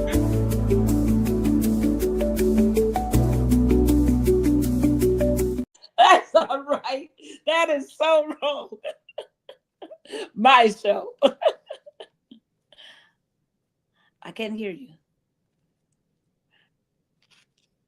I just wanted to add that Thornburg versus Gingles, 478 U.S. 30, 1986, was a United States Supreme Court case in which the unanimous court found that the legacy of official discrimination acted in concert with the multi-member districting scheme to impair the ability of, quote, cohesive groups of Black voters to participate equally in the political process and to elect candidates of their choice, unquote. The ruling resulted in the invalidation of districts in the North Carolina General Assembly and led to more single-member districts in state legislatures. Barbara, you blew my mind just before we came forward. I've been focusing, and I have a standing bet with you that half of the 62 members of the Congressional Black Caucus, depending upon the outcome of the Clay decision, may not be there in 2028. That's a bet. But now you're telling me we could lose 100 plus African Americans in state legislatures. 191. I was 200. I did an inversion. 191. Here's the report, everyone. It's from Black Voters Matters, and it's called the. Let me see. My camera loves to do that, but it's called the Southern State Legislative Effect. It's brand new, hot off the press. Louisiana versus Calais, the Supreme Court case that could decimate fair representation in state legislatures. Folks, here it is. You got to get a copy of it. Get it as soon as you can. And he thinks I want to, but there it goes. Please, everybody. Barbara, is this something we can download, or is this something that's on? Oh, yes, you can download it for free. That's what I did. And okay, so it's called again, the report? It's from Black Voters Matters, and it's called the Southern State Legislature Effect. Okay, we need to download that, everybody. And Barbara, before we get I read some highlights from it? Can read whatever you like, please. Okay, here's a couple of highlights. Get ready, folks. Our initial report found that gutting Section 2, which is the anti-discrimination provisions of the Voting Rights Act, could secure Republicans 19 more safe U.S. House seats. 19 more safe U.S. House seats, enough to significantly undercut Black and Latino representation in Congress and cement long-term one-party control. That's all they want, by the way. It's one-party, GOP domination forever. Even if Democrats win the popular vote. That's Congress. But check this out. If Section 2 fails, GOP legislatures across 10 southern states could redraw maps to decimate fair representation and minority political power in state legislatures while entrenching Republican power. Specifically, our new analysis finds that GOP legislatures could eliminate approximately 191 state legislative seats currently held by Democrats, the vast majority of which are held by Black representatives in majority minority districts. Final point, because this is a great report and people should get it. And it got to break your back to read it. It's not that long, but it's a really strong report. Across the South, the number of legislative districts where Black or Hispanic voters are a majority of the voting age population could drop from 342 to 202, or 2 of every 5 such districts. Mm. Did you hear me? Repeat it one more time. All right. Across the South, the number of legislative districts where Black or Hispanic voters are a majority of the voting age population could drop from 342 to 202, or 2 of every 5 such districts. I said from the beginning, Calais is an attack on Black political power. It is an attempt to block it, destroy it. It's there. And remember one thing you and I have been talking about since the first time I was on your show? We've been talking about the redemption era. That era immediately after the Hayes-Tilden Compromise. Redeemers. Right. And, the destruction of Black political power after the Civil War, after, the little period of Reconstruction and the destruction of Reconstruction era. Here's what this report also says. The Supreme Court's far-right majority is echoing tactics used by the Redemption Court after Reconstruction, using neutral arguments to dismantle civil rights protections and usher in the Jim Crow era. So let me scratch my head for a minute. I didn't realize, and I kind of been hinting at it for the year that we've been on the radio, that that the end of first Reconstruction was a gradual process of both state legislative, congressional compromises, as well as court actions. There you and go. We woke up one day and we were all gone. All gone. So all gone. What I'm hearing from you, Barbara, is in this moment that there is no definitive date when second Reconstruction comes to an end, but we are in the slow drip and it is picking up speed to bring second Reconstruction to an end as we speak. And that we will quickly, by definition, without state legislative protection and no protection from federal troops, drawing federal law and federal troop. I don't mean ICE agents. I'm talking about the ones who protected the freedmen and their right to vote. Yes. We are quickly, without federal law, which is the equivalent of federal troops being in these states to protect us, we are quickly moving into some form of Jim Crow 2.0. And worse than that, right? Because the one thing that I found so intriguing about Lisa Gray's book, Without Precedents, on the Roberts Court, and it really is the Roberts Court, about what John Roberts is, the agenda that he's following, which is nothing more than an oligarchical vision of America, because that's what we've got to talk about. That is not just the second coming of the Confederacy and all the white supremacist madness, but also they believe 100% and are funded by oligarchs. It talks about all this Supreme Court corruption. Look at all the money that these justices have been getting from who, folks? Oligarchs, billionaires who have been funding them. And she does a good job in this book of showing after some decisions are rendered, Jesse, she shows how the money flows and who benefits from the money flow. That once they give these oligarchs what they wanted, how they then reward members not only of the court, but how they really reward, some of their advocates like Leonard Leo and others.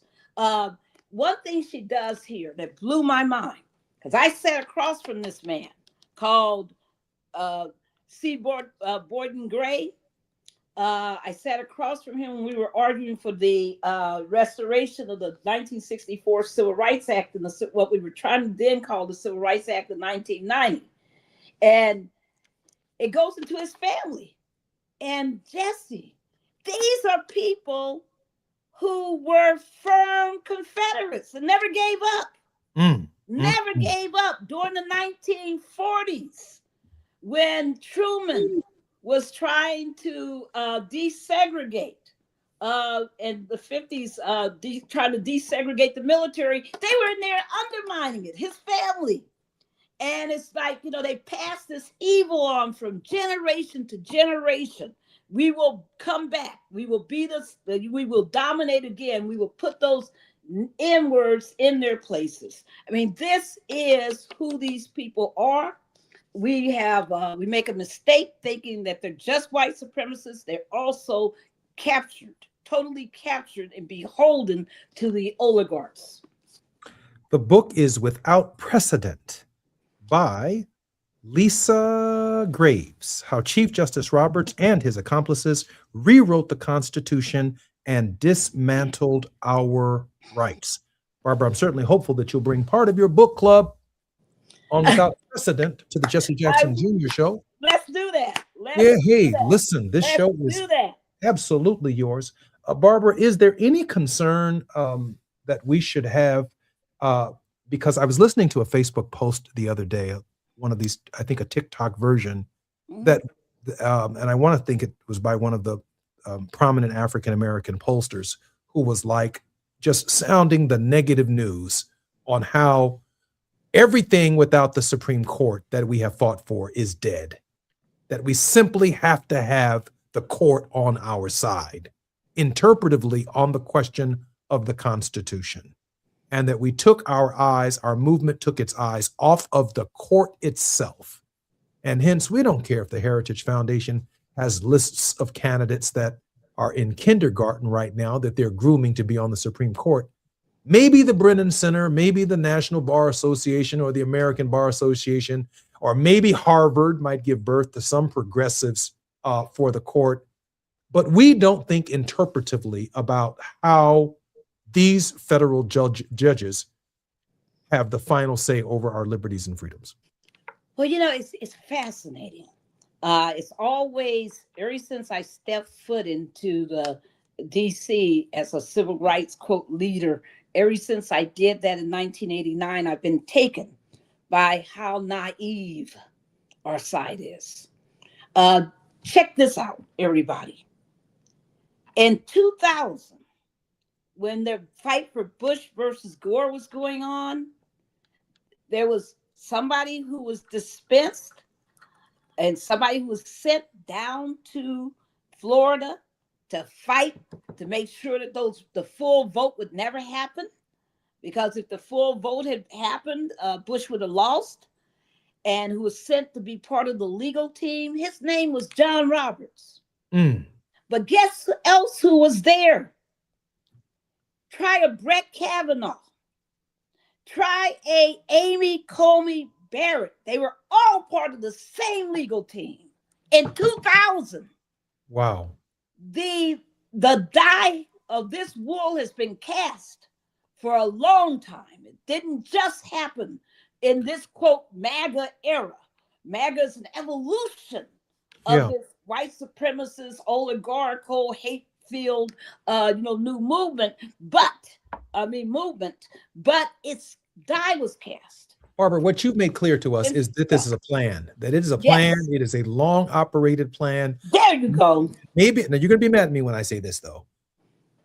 But I'm not aware, and I think I'm pretty close to the politics of a lot of things. I'm not aware of the big progressive democratic plan that's been in operation since we passed the Civil Rights Act. Well, it's worse than that. It's worse than that. Okay, when Barbara, I said to my how board, bad is it? Sorry, I'm going to bring it. When I said to my board, when I was at the Lawyers Committee, I said we cannot confirm Roberts.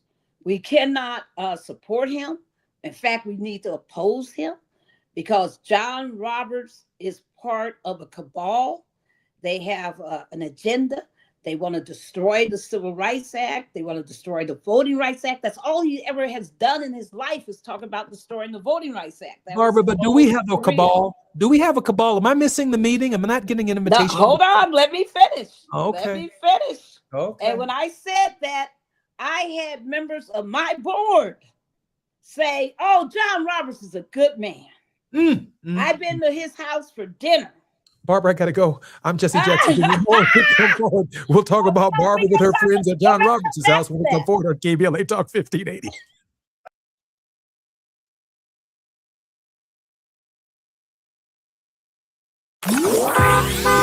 It's afternoon drive time with Jesse Jackson Jr. Only on KBLA Talk 1580.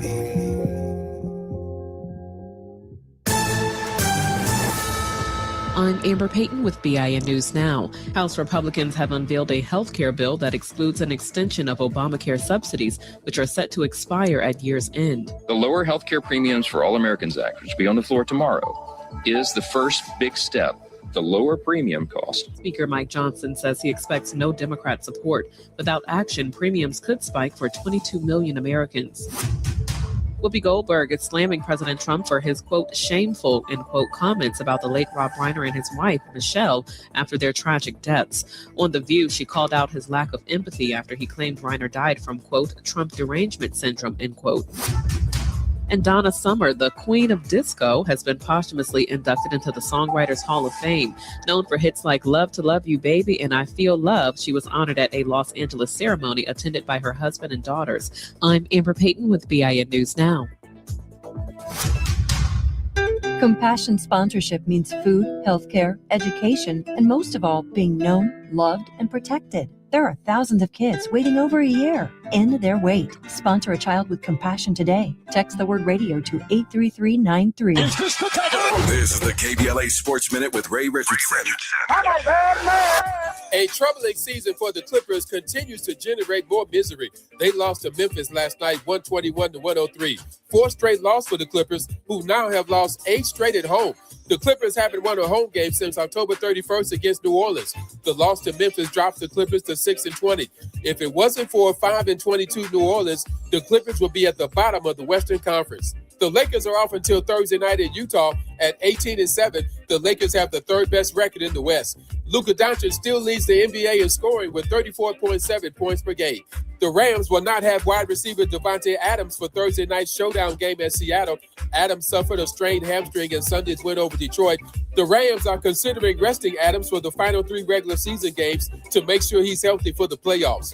No debates, no speculation, just the info you need. That's your KBLA Sports Minute. I'm Ray Richardson. More news, opinions, and conversation when we come forward on KBLA Talk 1580.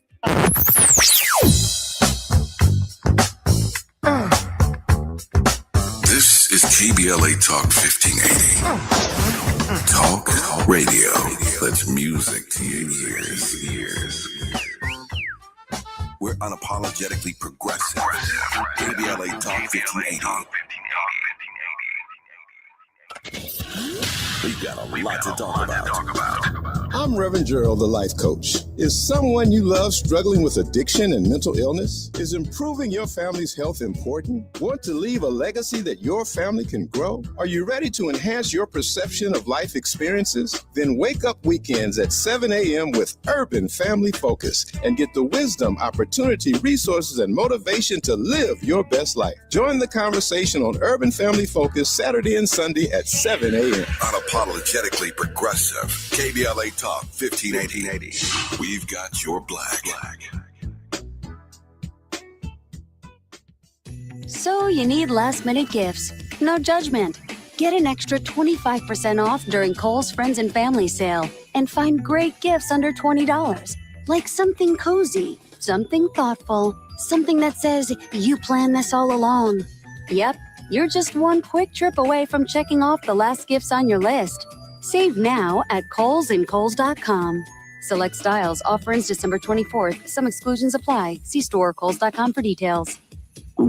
Oh no, stomach issues again? Stomach issues? Who are you? Your pancreas. I could be the real reason for your diarrhea, gas, bloating, stomach pain, or loose oily stools. I thought it was my stomach. People often do, but any of these symptoms could mean having a condition called exocrine pancreatic insufficiency, or EPI. With EPI, the pancreas doesn't release enough enzymes to break down food, but EPI is manageable. Use the symptom checker on identifyepi.com and speak with your doctor. That's identifyepi.com. Sponsored by AbbVie.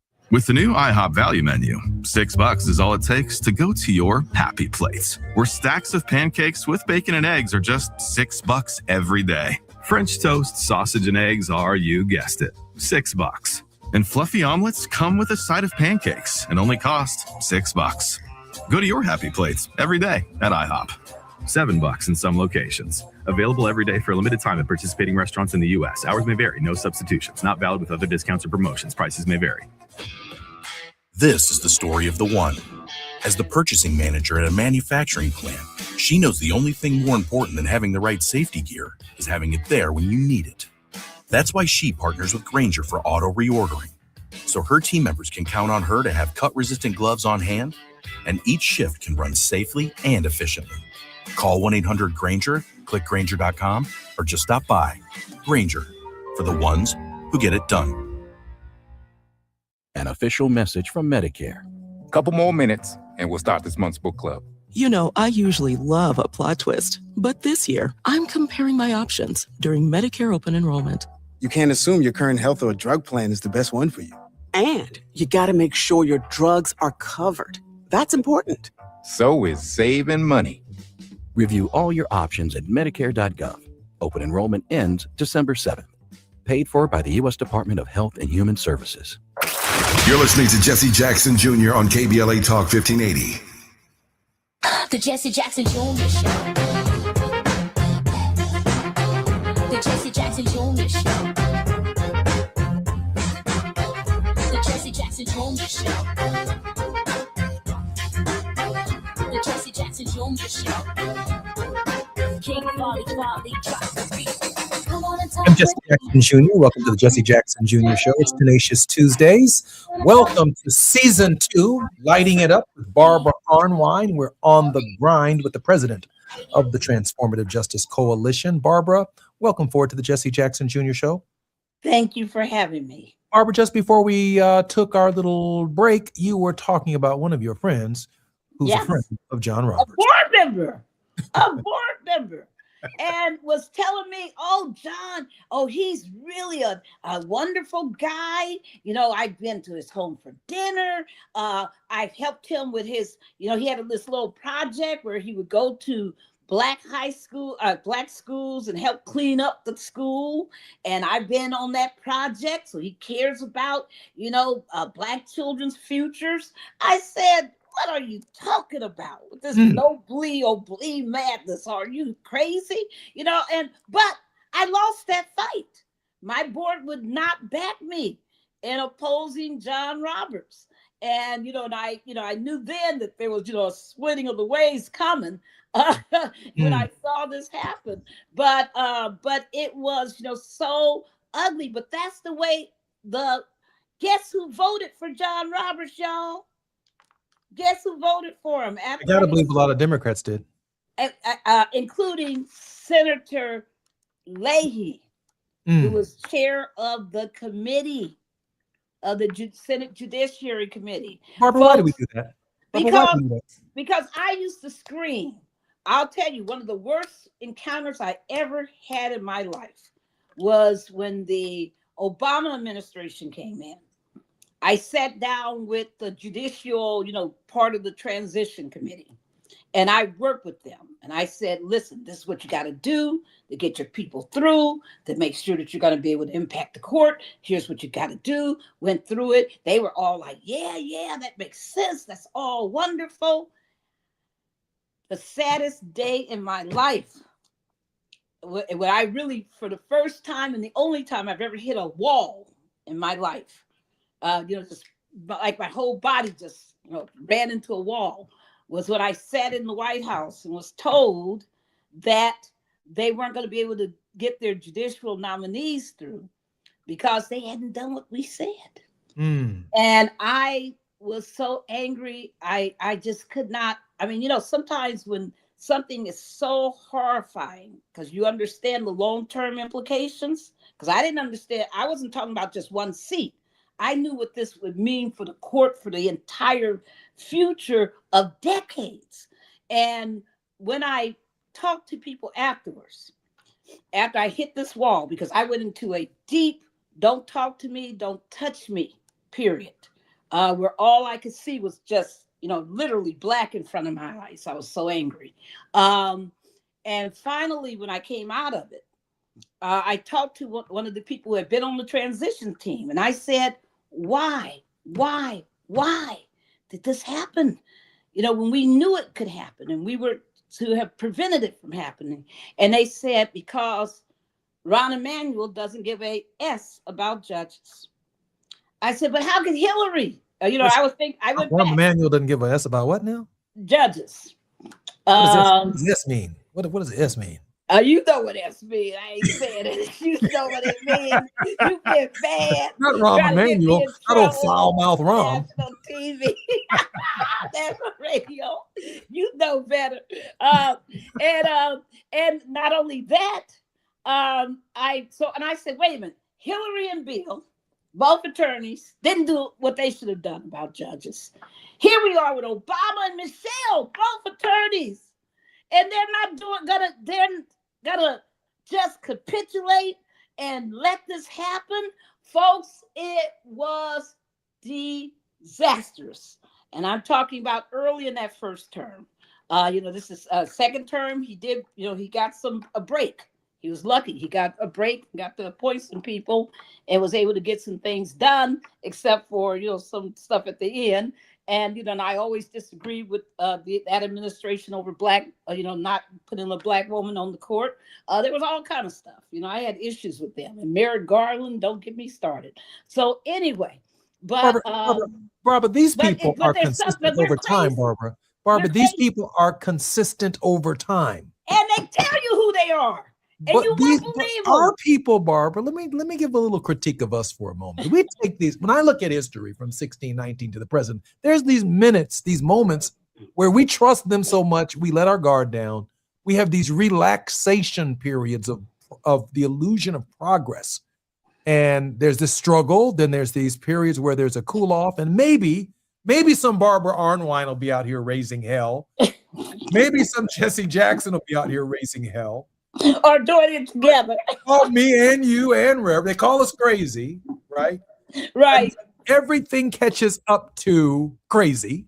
Yes. And we're not so crazy no more because we've been saying it all along.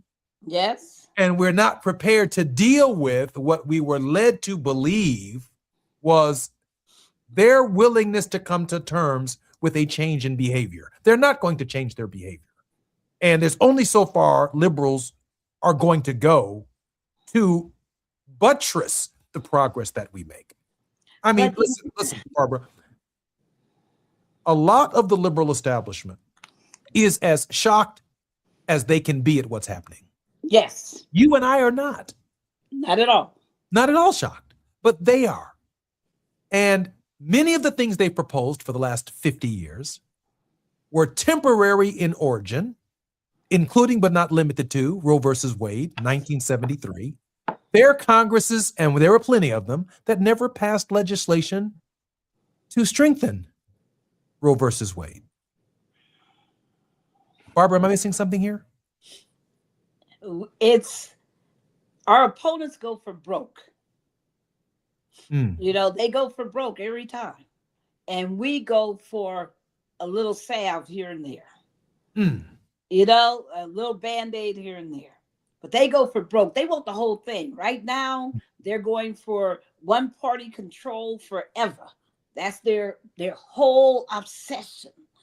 They want an imperial presidency so that nobody, not even a Congress, can check their agenda. They want an agenda whereby there is no democracy. These are anti-democracy forces. I've been saying this since 2011. Your dad gave me the best platform ever to tell the world about it. It helped us to win, 2012 in the sense of, stopping them a little bit. But the problem is that if you only think these are your friends being bad actors, if you're willing to, quote, reach across the aisle at all expense, if you're willing to think, oh, they just got it wrong here and there. If that, because you party with them, you hang out with them, you golf with them, so you think they're good people. This is so ugly. And you say, how did, Nazi Germany happen? And I'm watching it happen. So I just want people to understand that when you talk about the Democratic Party, if they're not an opposition party, they're nothing. And they don't know how to be an opposition party. An opposition party is an opposition party. It's not just that we all vote together. That opposition party understands that the people across the aisle are your enemies. They're not your friends. And that's where the error is. We keep thinking that. We keep thinking people get in front of this Roberts Court and think they can somehow appeal to his better judgment. This man got an agenda. It's not about better judgment. They think that they can appeal to his sense of fairness. He don't care about no fairness. He's talking about his agenda. When he went to work with Rehnquist, he already had an agenda. You know what Rehnquist did? And Rehnquist, is on record with some of his little ugly, racist madness. But they made him Chief Justice of the court, and they made Roberts Chief Justice. When we come forward on KBLA Talk 1580, we're going to talk about, for just a moment, how we can support the Transformative Justice Coalition and KBLA on Talk 1580. More when we come forward on the.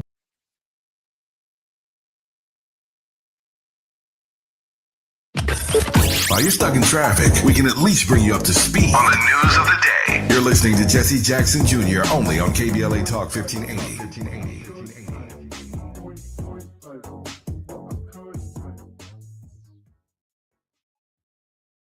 Looking for a purposeful and passionate way to make a difference in your community? Volunteer with our Senior Medicare Patrol and help prevent Medicare fraud. SMP volunteers work in their community educating peers about healthcare fraud and how to prevent and detect it. Free training starts soon. Check us out online or at an SMP open house near you.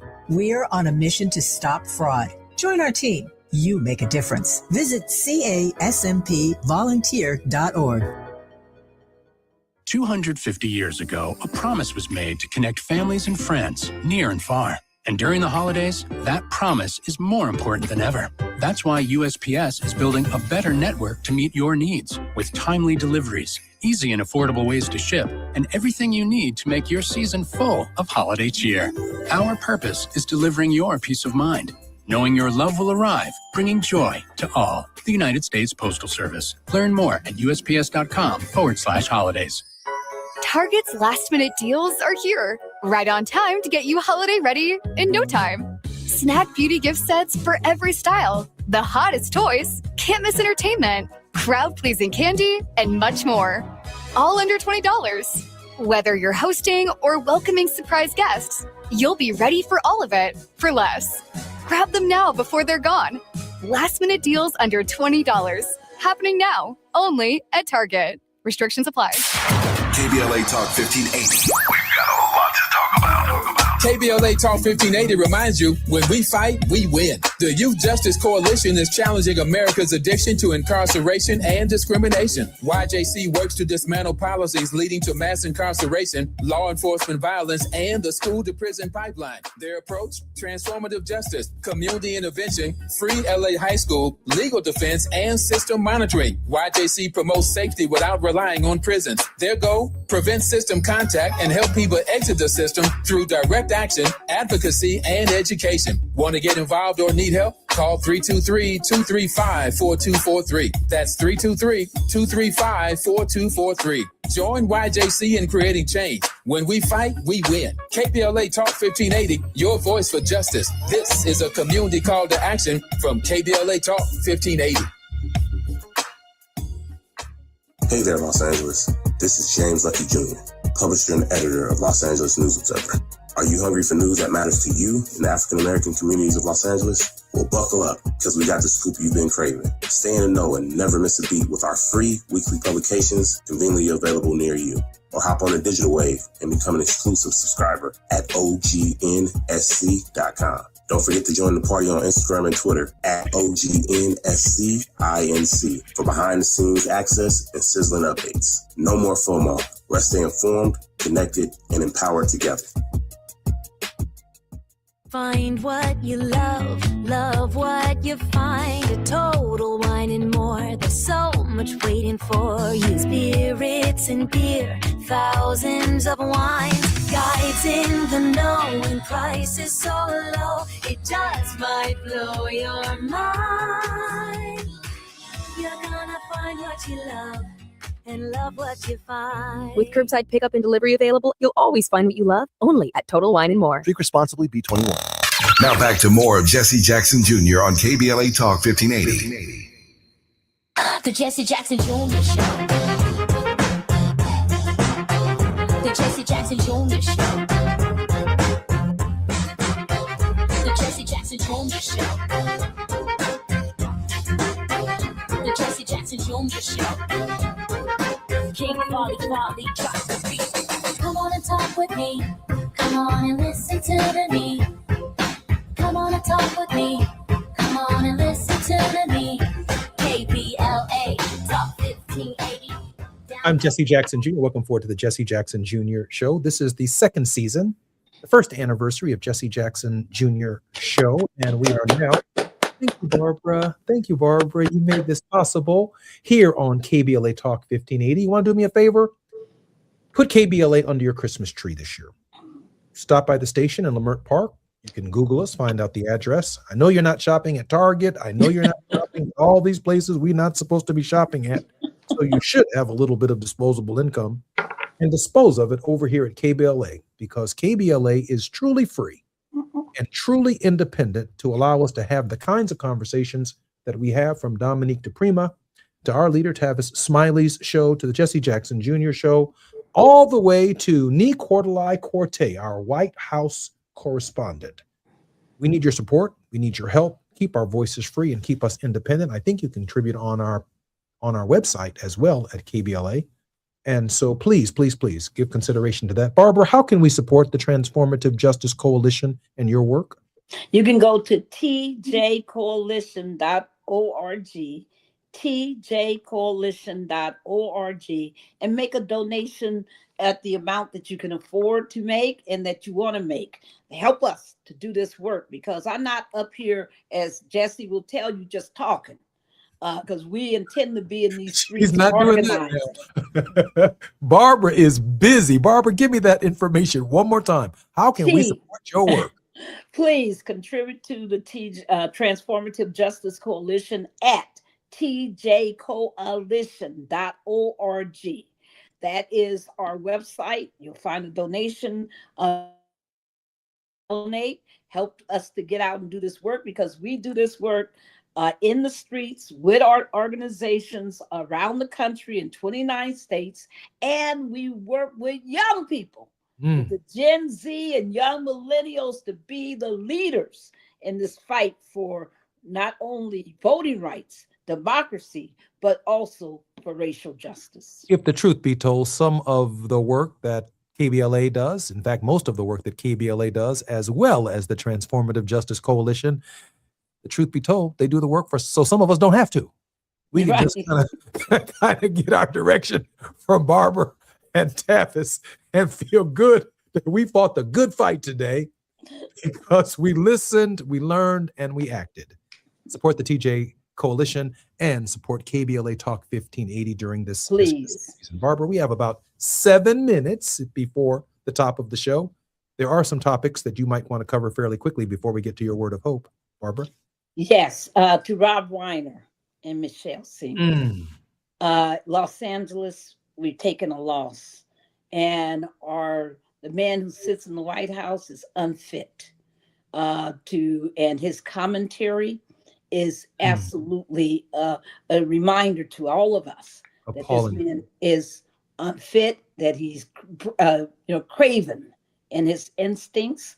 And it's a reminder that he's not people sit around thinking, oh, he's the leader, he's this and that. He's nothing but a tool in this fight. These people have had this agenda before he even knew what television, had any presence on TV. He's there. They have used him because he is so craven. So shame on him for his commentary regarding their deaths. And may our sympathies and condolences go to the family and to everybody who is suffering at such a horrific loss. Also to the people of Brown University, our condolences, to all those families who send children and all the people on the campus who are just there to learn and to be invaded and slain in such a cruel way. And all Congress does is sit on its little hands and talk about thoughts and prayers. They better pass some protection from all of these guns. We got more guns in this country by 3 times than we have people. It's just insane. To the people of Australia, to those on Bondi Beach, to those who were trying to celebrate the high holiday of Hanukkah, we send our greatest condolences for that attack. It's just a reminder that the illness. I had a minister who said something deep that made me sit back the other day, and Dr. Brian Clay was talking. He is the former, Southern Christian Leadership Executive Director, and he is one of the members of the new National Christian Leadership Movement, of which I'm part of. And he said that we got to understand that racism is a demonic spirit. Yes, it is. It's a demonic spirit. I love the way he said that. And that if we understand it that way, then we know how much we're fighting. That it's not just, some little disagreements here and there, that this is purposeful deception. It's all the tricks and the wiles of the adversary. We got to understand what we're up against. So I thought that was, profound. So my, condolences to the people, and I'm, happy that heroes, came out. Sick of this Patel FBI with its incompetence, arresting the wrong person in the Brown University case. It's just, there's so much wrong. But I just do want to say to all of us out there, remember that the beauty of our lives is ourselves, and that God has put us here. We could have been born in any moment, but we were birthed into this moment. And that means we were birthed into a moment of purpose. Never doubt that you can make a difference. Oh, we're going to be talking in 2026 because we're not sitting back taking this nonsense. We need to make sure that we do everything in our power to dominate, to take back, not to take back, but to move forward, really, because we don't want to go backwards. We want to go forward in this battle. And I just don't want people to misunderstand what the battle is. That's why I urge you to get Without Precedence, to understand. Read some Jason Stanley's books on, what's going on with this fascism.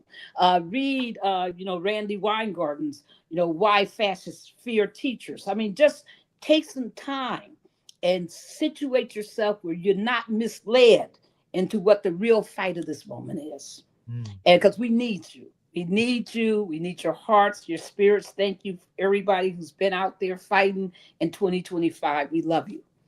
Barbara, I am so proud of you. I'm so proud to have gotten to know you for the decades that we have been friends.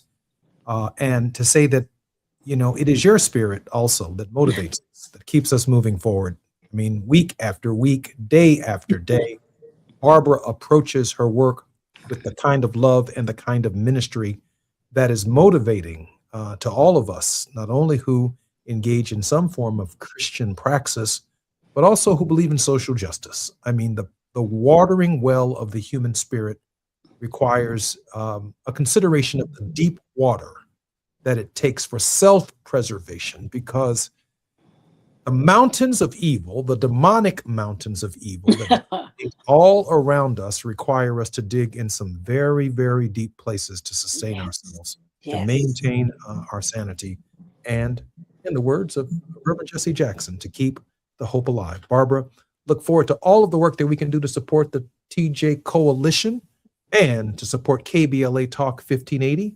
I'm asking that you keep both the TJ Coalition and KBLA Talk 1580 under your Christmas tree this year, in your hearts, in your prayers, but also in your budgets. How about that? Why not put KBLA in your budget?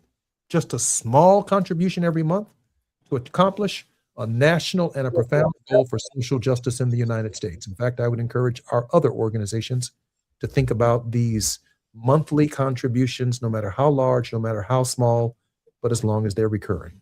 I'm Jesse Jackson Jr. You've been listening to the Jesse Jackson Jr. Show on KBLA Talk 1580. Our very special guest on the grind with Barbara Arnwine. More tomorrow on Wealthy Wednesdays on the Jesse Jackson Jr. Show.